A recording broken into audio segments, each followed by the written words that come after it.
Before we start today's webinar, we'd like to acknowledge the traditional owners of the lands from which we are broadcasting today. The panellists and I are broadcasting from different places. So for me, I'm on the lands of the Widjabul people in the beautiful Northern Rivers, the Widjabul people of the Bundjalung Nation.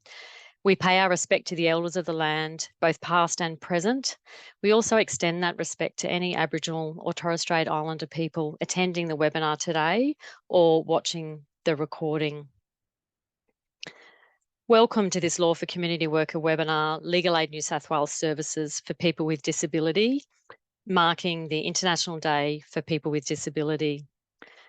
That was held on the 3rd of December 24. My name is Bridget Barker and I work in the Community Legal Education branch at Legal Aid New South Wales. The theme for this year's International Day of People with Disability is amplifying the leadership of persons with disability for an inclusive and sustainable future. The leadership of persons with disability is epitomised by the Global Disability Rights Movement's slogan, "Nothing about us without us." So in line with that theme, during the webinar today, we've asked our speakers to reflect on the theme and answer the following question. In our practice working with clients with disability, what strengths do we observe and what opportunities are there for collaboration? The structure of this webinar is that it's a 1 hour webinar and there'll be some time for questions at the end. After the webinar, you will receive a survey and we really appreciate any feedback that you have and we take that into account in our planning for future webinars. I'd now introduce you to your presenters today. We have Sally Deans, Managing Solicitor of Legal Aid's Disability Legal Support Service. Welcome, Sally. We have Todd Davis, Solicitor in charge of the Mental Health Advocacy Service of Legal Aid. Welcome, Todd. We also have Suzanne Russell, Senior Solicitor in the Social Security and NDIS team at Legal Aid. And we have Jennifer Chen, Manager With You Training Project. Welcome, Jen. And we have Emma Pino, Lived Experience Training Project Officer with the With You Training Project also. Welcome, Emma. Thanks, everybody, and I'll now hand over to Sally. My name's Sally, and as Bridget mentioned, I'm the Managing Solicitor of There's just a little issue with your sound, Sally. Sorry, everybody. The technology was working perfectly before we started. Can you hear me now? Yeah, it's sort of coming in and out. Perhaps if you could just raise your voice a bit. Thanks, everyone. Can you hear me better now? It's not great, but okay. Do you want to go to the next person and we'll put a headset on? Sure. Apology, everybody. I think we'll go to Suzanne because I know Suzanne has another commitment. I'm just going to move to Suzanne's slides. Oops, sorry, I've just gone past it. Oops. They may not be there. That's all right. I don't know if I sent them in time to you or at all, indeed. So I apologize, Bridget. That might be my fault. So hi, these are the ones that Dominique sent me. Thank you. Yes, for the Social Security team. Yeah. Hi, everyone. So my name is Suzanne. I'm a solicitor in the NDIS Specialist Appeals team here at Legal Aid.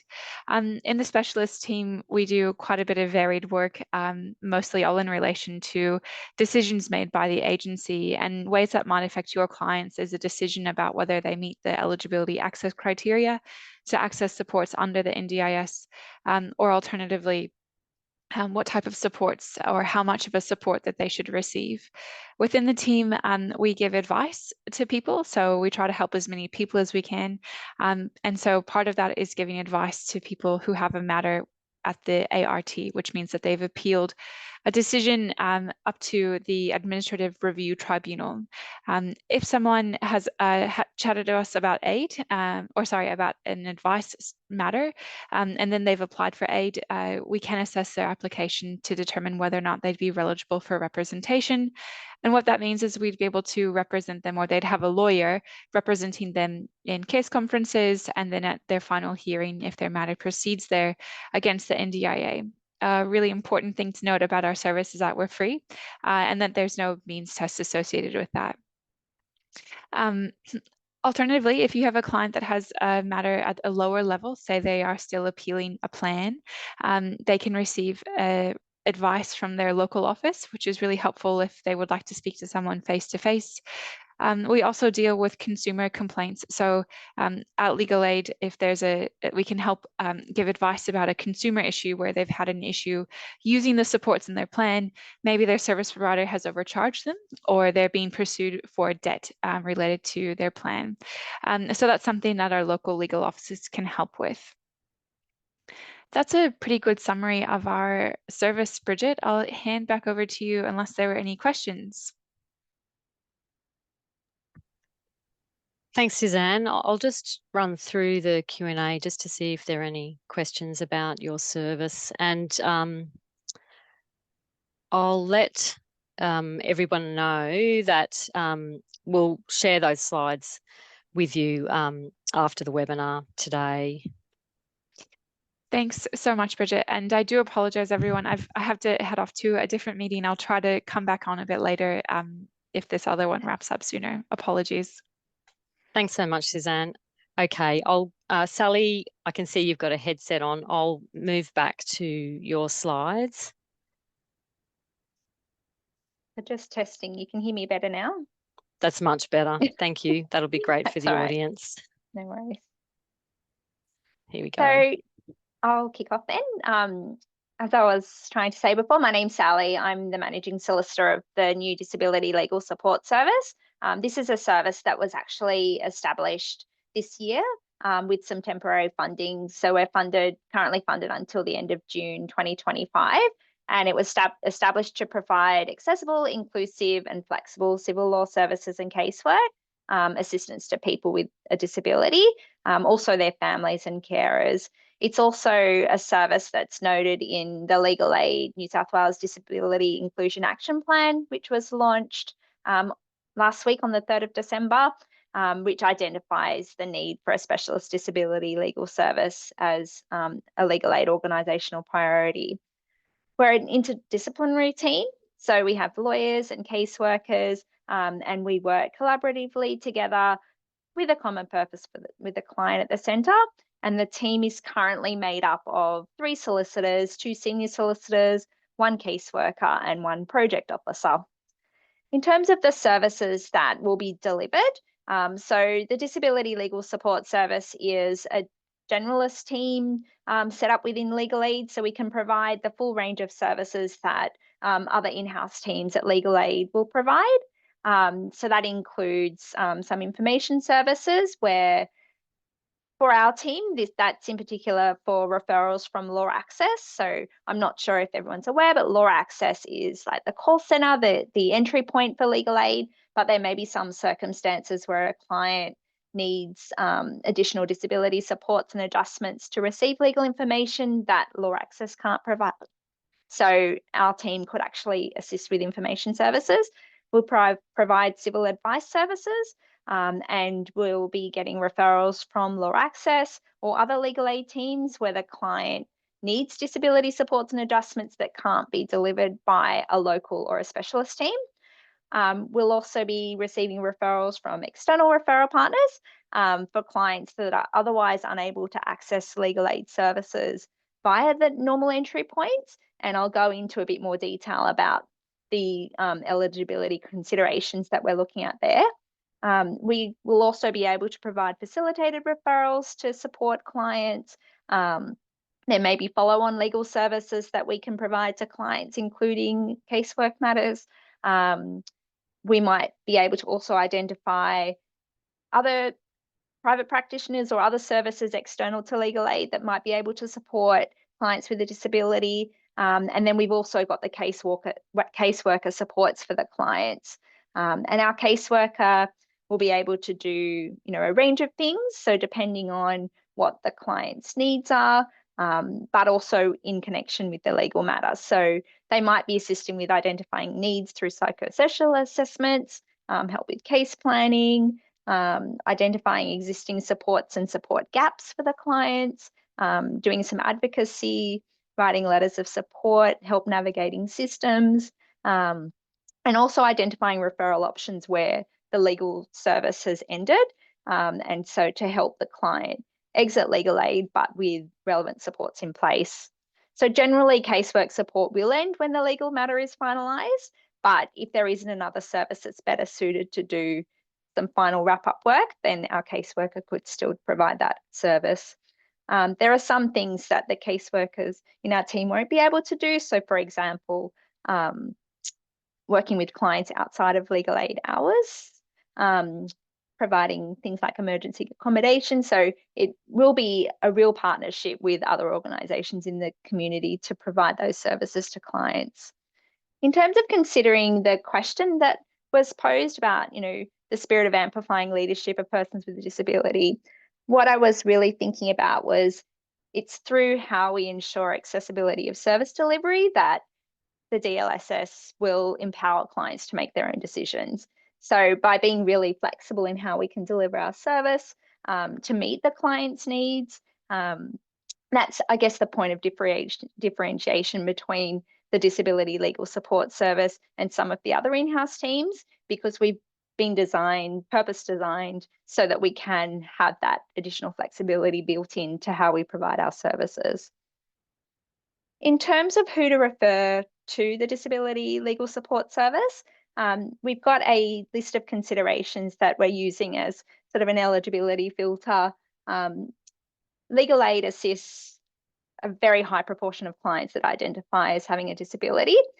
So any client of our team would be a client of legal aid generally. And I know there might be some community concerns that at the moment the service is only funded until the end of June, but any client that came into our team will be a client that would be serviced by legal aid generally.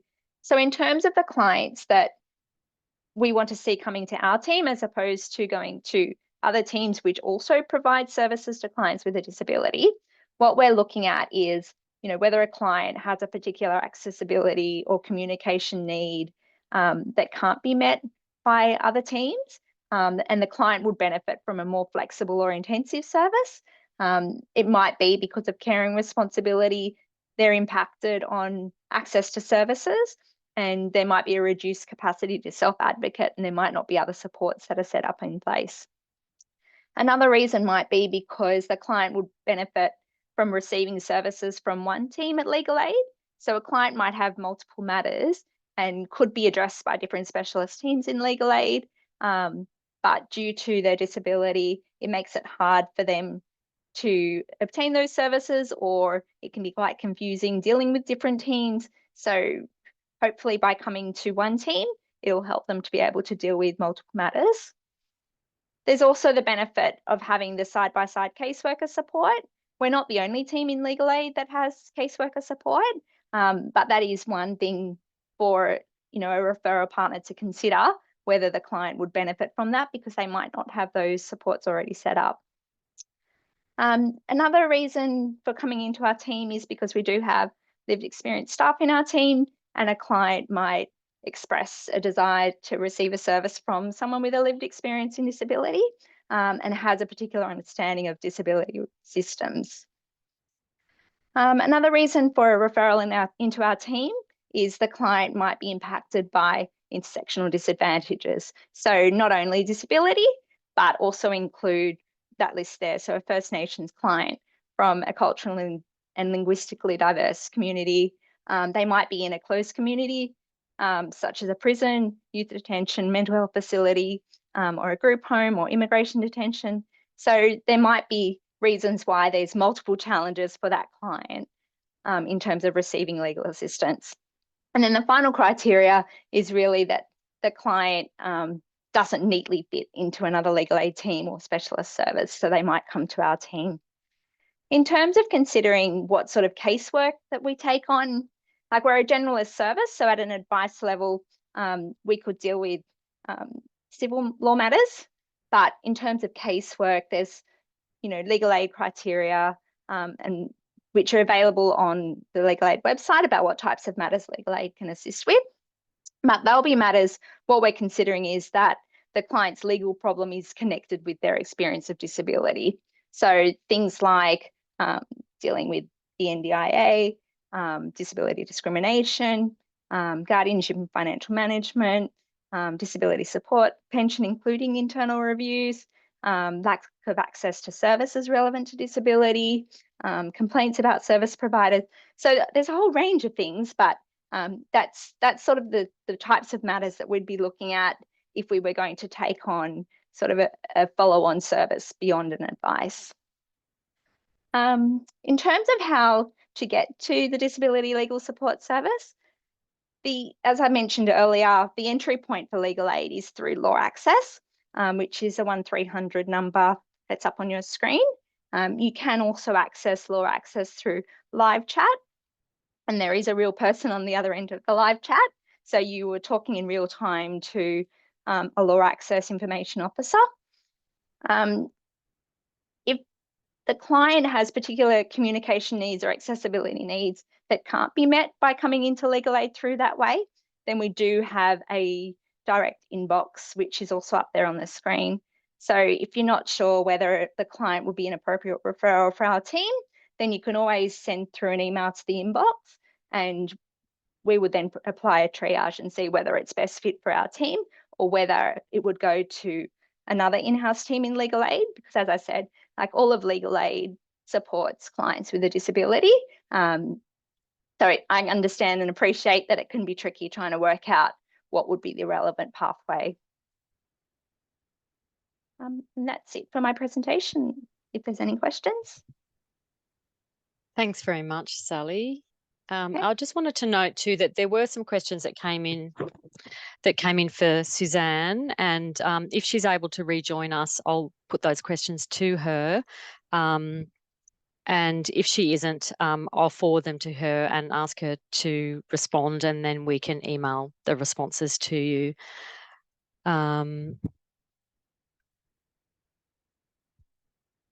So there's a question from Sue. I've had several participants referred to me to get support to access NDIS. However, they've been in and out of prison and their family do not support them in any way, so they won't engage with us. Is there a way they can be supported with their legal needs through your service, Sally? So I guess it would depend on what the legal needs you're talking about are, but certainly that's something if you want to email through to the inbox, I'm happy to have some further conversations with you to see whether that'd be appropriate. Thanks very much, Sally. They were the questions that came in for you so far. So now we'll hand over to Todd, so Todd can speak about the Mental Health Advocacy Service.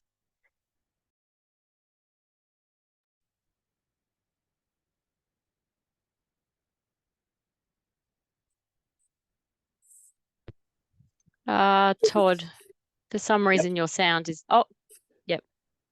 Perhaps just speak up a little bit. I couldn't hear you at first. Okay, is that better? Better? That is better, yeah. No, thanks. So the Mental Health Advocacy Service, or the MHAS, it's a specialist service that's part of the Civil Law Division at Legal Aid. It's a statewide service, which means that we're based in Sydney, in Haymarket at head office.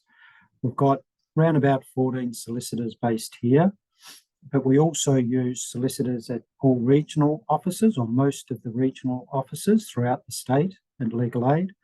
And we also retain members of the private profession, solicitors and barristers, to also undertake the work that we do. So a little bit of a difference between us and some of the other areas in legal aid is that what we do is based on those areas of law that are described on the screen.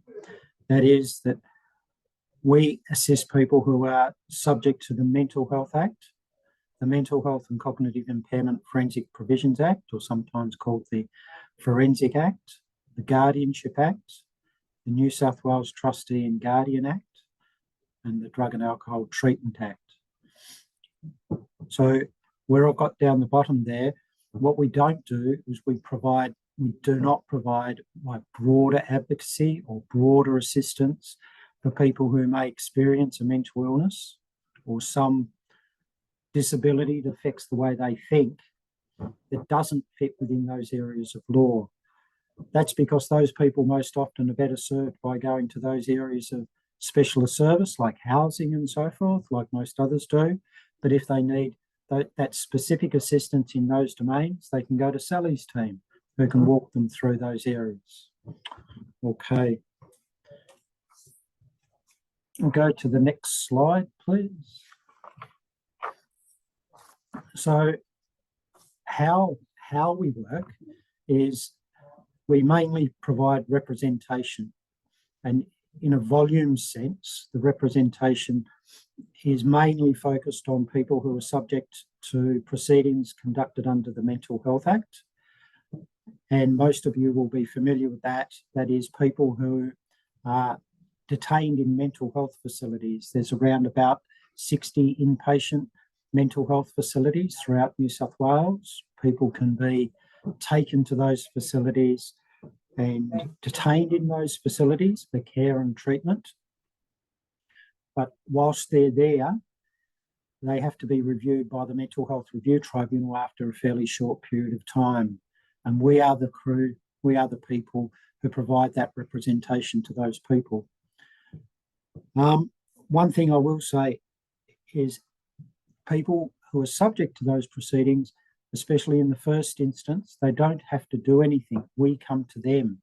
That's part of the relationship we have with the hospitals, with the tribunal, the Mental Health Review Tribunal, who hear the hearings, and also the patients. So the second tier is the Mental Health and Cognitive Impairment Forensic Provisions Act. So anybody who comes before the tribunal who's subject to that piece of legislation, they have to be represented. So people under the Mental Health Act at the first instance, or a person who's 16 years or under, and the other stages, they have to be represented. People under the Forensic Act have to be represented. So they and their families do not have to do anything to get representation. We come to them, which is a beautiful process, very unique to New South Wales, and an example of how we can work collaboratively with both detaining hospitals, tribunals and healthcare workers. And then the third area is the Guardianship Act. So in that space, if somebody's subject to proceedings before the Guardianship Division of NCAT, most often we act as separate representation, which is because the tribunal think that person's particularly vulnerable, and therefore they make an order that the person have a lawyer, but the lawyer's to assist the tribunal. But in doing so, they assist the subject person, the person who's subject to the proceedings. So they're not the subject person's lawyer, they're there to assist the tribunal. However, in doing that, it does assist the subject person. However, if a person's subject to proceedings under the Guardianship Act and they want representation, or their family thinks that the subject person should be represented, then they can contact us and we can discuss that. So how people get in contact with us is, first and foremost, like Sally alluded to, Law Access is the first point of call for almost all people who want to contact us. They're like a clearinghouse, basically. They will provide some assistance for people in the first instance. Then there's a bunch of lawyers who worked through Law Access. So they will provide legal advice in some circumstances. And then if the matter needs to come to us, it'll come to us. However, if you're a service provider and you're providing services to people who are affected by these areas of law, and you think that you need to speak to us at the MHAS, then you can send us an email or you can call us. Okay, but you're best off on most circumstances when it's clients, patients, or people subject to proceedings going straight to law access, because they're very learned, they're up to speed, and they know what needs to come to us and what they can do. Okay, otherwise people get turfed around different spaces, they bounce around. Okay. The other issue is most of the advice that we give advice, minor assistance, and like I said in the first instance, representation. But with the advice, most of the advice is on the telephone, which obviously is of assistance for a lot of people in our domain because a lot of people are detained in places, okay? And they just don't have the ability to come to us. However, if anybody has a disability and they need to come to us, they can't get advice on the telephone, they can't use the internet platforms that Sally referred to, then they can come to us. That's fine. Okay. And if they can't come to us in Haymarket in Sydney, then they can go to their local legal aid office. And sometimes their local legal aid office will then set up an AVL between them and us, whatever. We can just work it out. Okay. Whatever way it needs. Okay. So that's that one. And there's only 3 slides. So what I thought, the first question that was brought up, the first issue was brought up, strengths. What are the strengths in relation to collaboration between community groups and so forth and us at the MHAS? And from my perspective, what I see is if we can all know what each other knows.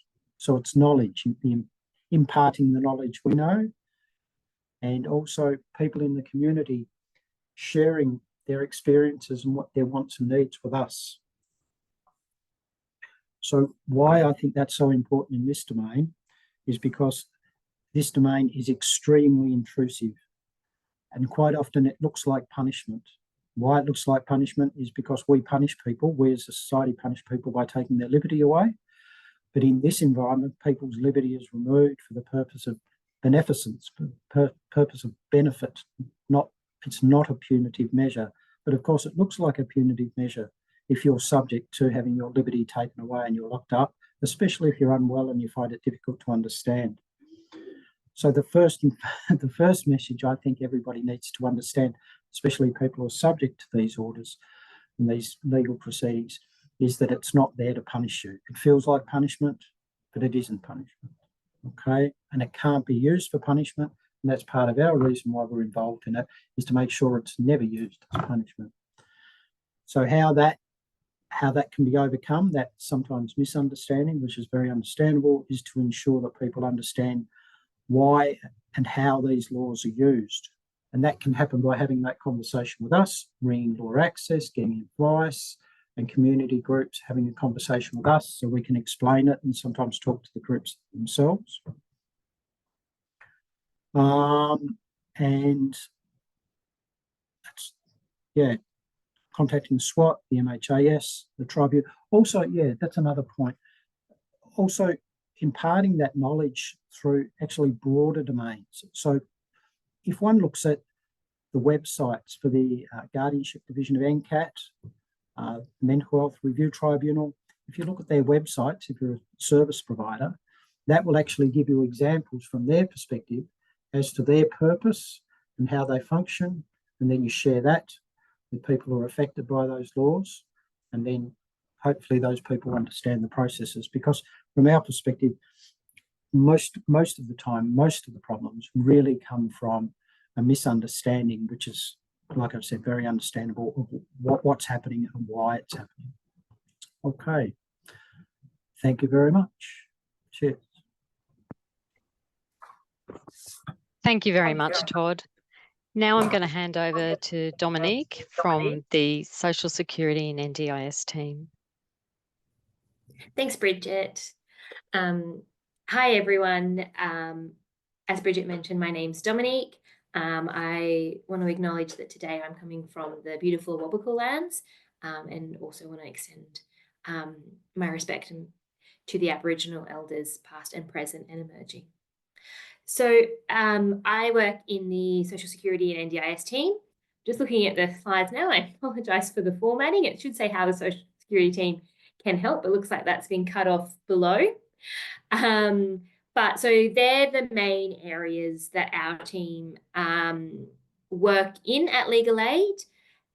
We are a team combined with the NDIS team, and we cover most Centrelink issues that people sort of come across in their sort of day-to-day dealings with the agency. Our service is statewide, and we also work with local regional offices. So anybody can attend a Legal Aid office and receive advice about a Centrelink or social security issue from one of the lawyers there, and they often refer to us when they're a bit more complicated. So the key things that we will do is disability support pension or DSP, appealing Centrelink decisions in the ART, which is the new review tribunal that was established this year. We also do a lot of work around Centrelink debts and also waiving those debts. We help people who might have a preclusion period, which is where they might have received a payment through like an injury, like a personal injury scheme, and that will affect their Centrelink payments. And we can, provide advice on that and help people where that might not be the right decision to preclude them from Centrelink. And we also help where a person is subject to a social security waiting period. So that involves newly arrived residents waiting periods, whether they are qualified, or they have an exemption for those waiting periods, such as if they're a refugee or they're a dependent child of a refugee. And we also help where there are some longer qualifying periods, such as for the pensions, DSP and age pension. So that's sort of like our broad area that we cover. And we provide one-off advice, and we also provide representation in that tribunal space. Thinking in terms of our question and our theme today, in working with clients with disabilities, what strengths do we observe and what opportunities there are for collaboration, I especially notice in working in the tribunal, there is so much, I guess, in improving access to justice. There is a lot of work that needs to be done, and it's really been so valuable for our team to get the input of our clients in how we can improve our service in that arena, but also advocate for departments and the tribunal to also improve their processes so that access to justice is a reality and is actually something that people don't necessarily or shouldn't need a lawyer to have, because it's just so complicated or difficult to access. And we see that especially in litigation, there has been, certainly for myself, coming into this team that coming into Legal Aid, which has a more client-based focus, changing our ideas around evidence and how to present that, and looking at, instead of, really formal signed documents, being more innovative and working with our clients as to what would make them feel more comfortable to share their story and, their perspective, and whether that's video or recording, with, using how we can use people to support people with disabilities. And so, yeah, that has been a really insightful collaboration, certainly for our team. And I think that the opportunities for collaboration is to keep working to perfect that access to justice. I think, especially most people will know, dealing with Centrelink is not a fun experience. It's often long waiting periods, or sitting in an office not really knowing when you're going to get called, and then being told to go online. And we, being Legal Aid, have we consult regularly with Centrelink about all of these legal issues, and their processes. And I think continuing to work there and understand from our clients what would make that interaction better, more accessible. It's really disappointing just from our team's perspective to see legal issues like debts arise because the interface was so difficult or wasn't adjusted. And I think there's a hybrid mix of making a legal outcome but also a practical outcome that we can all work better on. And the same for our own systems in how we have people fill out forms and have appointments and things like that. So I think there's lots of space for collaboration, and better access to justice is something we all strive for. The final thing just to say for our team is how to get in touch with us. And so, pardon me, as everyone has mentioned, law access is that really central point for people sort of going, I'm not sure if I've got a legal issue, I'm not sure how to get help. Law access are phenomenal at doing that. They will connect clients with their local office, which is really important because communication and technology can also be a significant barrier. So the opportunity to have local advice is really important. And then if there are more complicated social security issues, we take email referrals, and our central line is there. But law access, as everyone's mentioned, is the starting point, and then that's our specific referrals. Thanks, Bridget. Thank you, Dominique. You mentioned that you might be able to respond to some of the questions absolutely. that were directed to Suzanne. Yes. The first question from Christy is, what is the approximate wait time for an appointment? Would you be aware of that in terms of the NDIS service? Yep. So at the moment, because we're coming up to the shutdown period, we don't have any appointments available this year, and we're asking people to get in touch in the new year. We haven't opened our books for the new year, so if you get in touch, we're open again from the 6th of January. We'll be able to book you in then. So there's no wait list per se at the moment because we're just not taking bookings for 2025. But usually, even when we're full, it's nothing more than 3 or 4 weeks. Okay, thank you. There was another question about whether a service could invite Suzanne to talk about the NDIS service, and I guess you as well, because I know that the two of you both lead those teams. Whether you'd be able to talk about the services to the community, and whether we could provide organise for an interpreter. Yes, absolutely. And look, probably the easiest way is to either email myself or Bridget, who is our wonderful CLE organizer, with the details of what you'd like to cover and the interpreter. You, also feel free to use that email that's on the screen at the moment. And we will get in touch with when we have someone available. It won't be till 2025, but certainly happy to speak more. That's great. Thanks, Dominique. And yes, the CLE email address is on the automated Zoom emails that people will receive, but it's clebranch@legalaid.nsw.gov.au.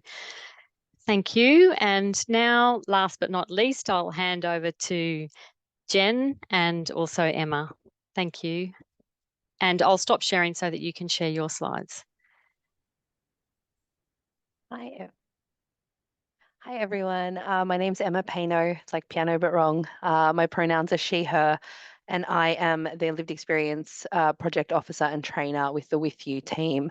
With You is a national legal aid initiative that looks at providing trauma-informed and rights-based training to legal assistance sector staff, which has been incredibly exciting. So I'm part of the project because I have a lived experience of mental distress and trauma, and particularly with what we're reflecting around today, the contributions and potential for lived experience leadership within our broader community services sectors.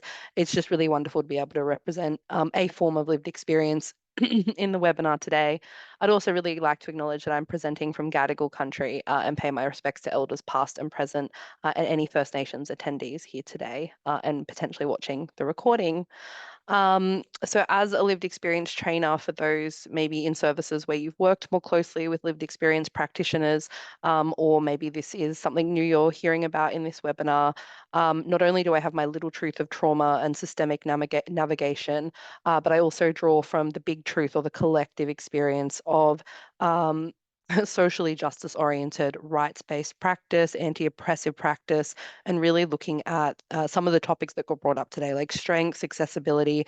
What does it mean to educate and train and present reflective ideas and support the capacity of services and systems in collaboration with a lived experience perspective on what receiving and being part of those services can be like, or where we would really love to innovate and bring those services to in the future. So part of my role is to co-deliver trauma-informed rights-based content that has been co-designed with the people with lived experience and sector staff, with Jennifer we'll talk a bit more about in a moment.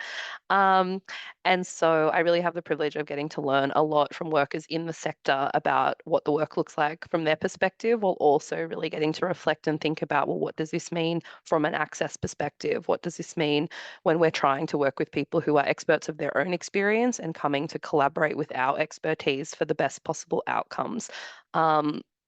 And really pushing for that better understanding of trauma in the sector and how this can influence connection, behavior, how it is influenced by our service settings, how it's influenced by our experience of services. And I really think when we consider strengths and recognizing strengths, a huge part of coming from a lived experience perspective is really having that unconditional positive regard for the people around you and in front of you. So particularly thinking, how do we really frame that everyone in our sector is doing the best they can, from the people engaging in our services, our clients, our participants, our workers, our potentially even our management structures. We may not always feel like that. But how do we acknowledge that everyone is doing the best they can? And what does that mean when that might be obscured by whether we understand the behavior in front of us or we understand what is being said to us?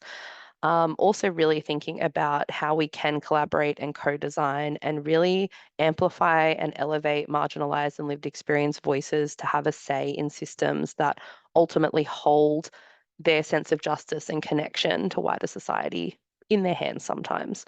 So it's been an absolute honour to work alongside legal assistance sector staff and with the wider team to really bring this hopefully multi-perspective version of what it means to be trauma-informed in the legal assistance sector, and then hopefully also have a flow-on effect to how trauma-informed services begin to feel for people. And I think, Jen, if you want to jump in. Great. No, thank you so much, Emma. So other than being in furious agreement to everything Emma's just said, I'll give a bit of the context of our project. So can everyone see my slides? Yes.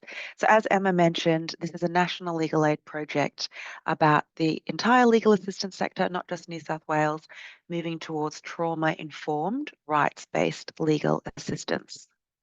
So Emma's done a good job explaining what trauma-informed rights-based practice is. So I might just, my slides are a bit slow. I might take a moment to say what it isn't. I think it's so clear. It's so important for us to be clear about what we're talking about. I just came out from a Churchill Fellowship looking at trauma-informed legal services overseas, and I noticed in some jurisdictions overseas that this idea of being trauma-informed gets co-opted. So I'll just share again because there was a bit of a lag just then. So being trauma-informed and rights-based isn't just being nice. It's more than that. It's about responding to what we know about how trauma can impact the individual and whole communities and how they present. It's not more work. I say that to leaders all the time, but actually giving some time saves time. If you can build that trust and rapport with your client in the beginning on a one-to-one level, how much more engaged will they be throughout the process? How much safer can they feel throughout the process? It's also about our whole legal service as a whole being trauma-informed. So if we can get intake right, if people can feel seen and believed at the beginning, how much more as a whole service can we wrap around that person and make sure they're getting an effective legal service? It's not a formulaic or one-size-fits-all approach, I always hear lawyers say to me, just give me the checklist, just give me the flow chart. If my client says they want to kill themselves or self-harm, what are the steps I have to follow? Whereas a sophisticated client-centered response really meets that person where they are. Sorry, my slides aren't cooperating. That's fine. I'll just try one last time. Otherwise, you'll just have to look at my face. Here we go. All right. Here we go. Nope. Still laggy. Oh, here we go. Can you see these stats? So we're putting up, can you see these stats? Yep. So we're putting up these statistics, so we only launched our e-learning and our training earlier this year, but as you can see, we've had over 1,500 people through the e-learning and 480 people train in person. So not only are we really proud of these stats, but I think it really shows the need for this approach in our sector where most, if not all of our clients have experienced some kind of trauma or interaction with the legal system itself can cause trauma. And so yes, it's going back to what our approach is. I think it's important also to note that it's bidirectional. So it's not just about how repeated exposure to vicarious trauma risk can impact us as practitioners, but also how we might in turn impact our clients if that vicarious trauma risk isn't managed.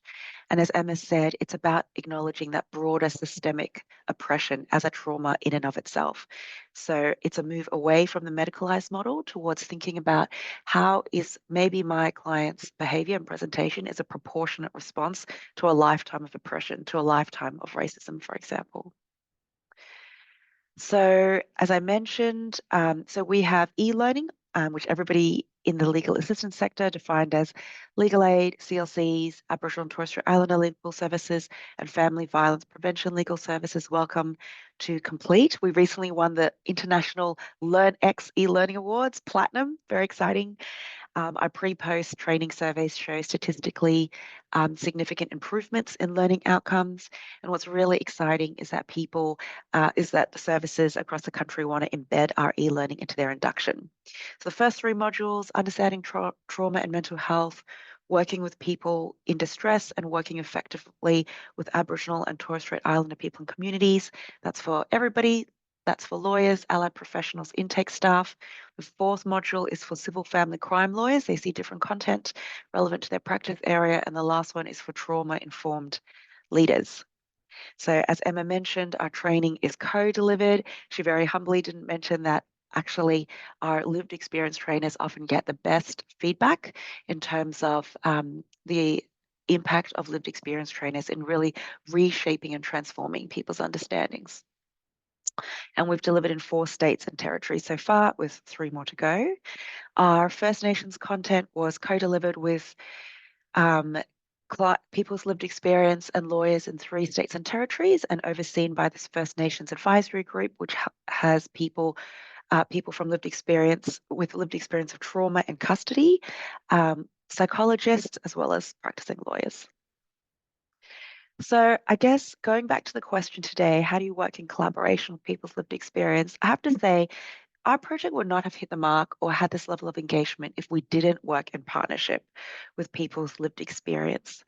And I guess just by way of example, this is such a simple example, but in the beginning, just before we were about to launch our project online, I was so proud of a logo that we developed, and it was of a rope with all these different strands to it.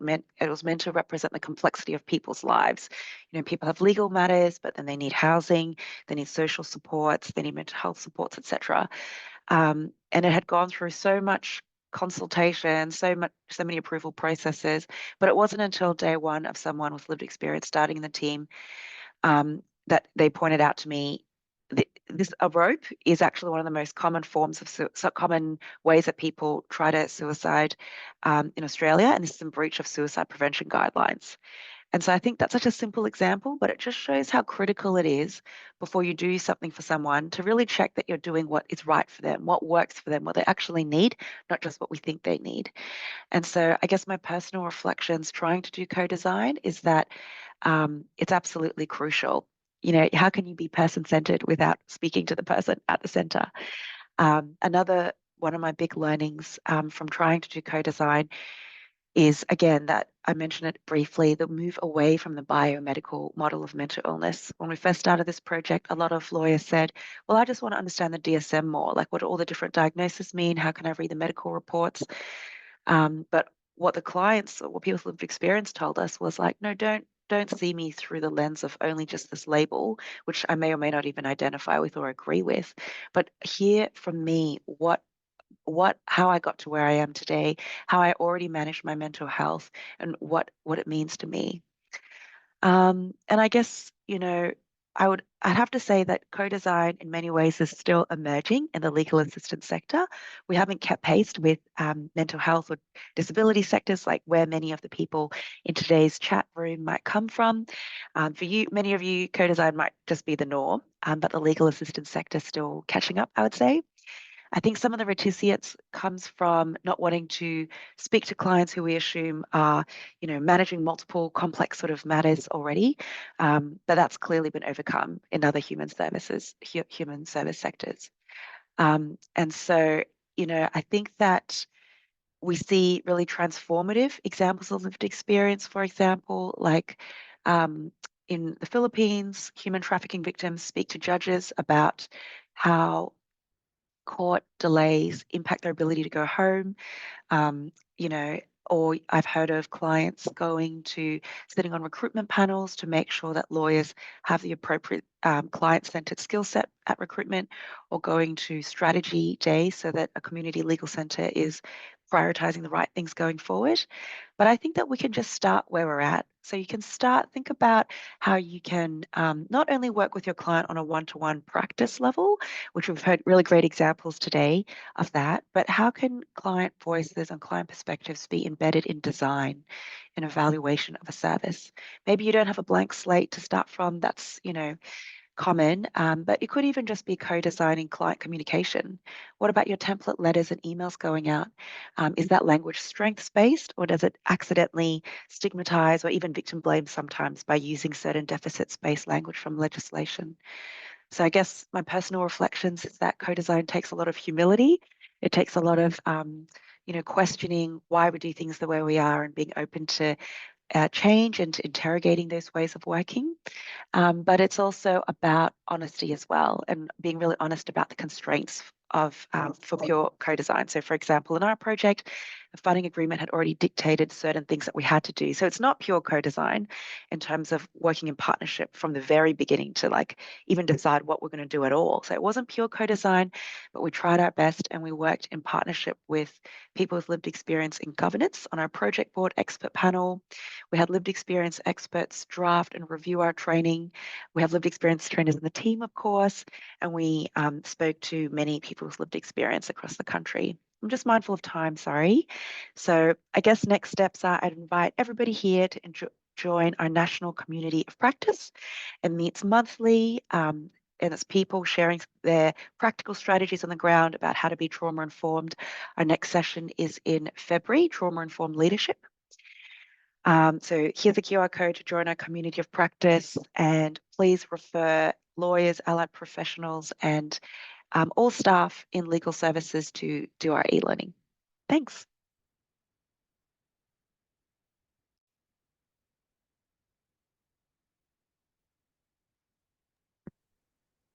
No questions. Thank Amazing. you. I'll hand Thank you, back to you, Jen. Bridget. And thank you, Emma. Yeah, I can't see any questions, but if anybody has any questions that have arisen for them from any of our presenters, please feel free to type them in the Q&A box. And we've got about 5 minutes left, so there's time to answer any questions that you might have.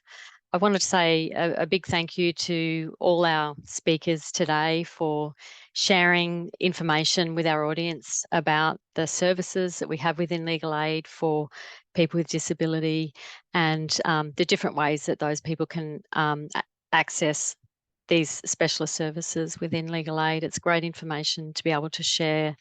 And it's also really wonderful to be able to hold a webinar that marks the International Day of People with Disability as well.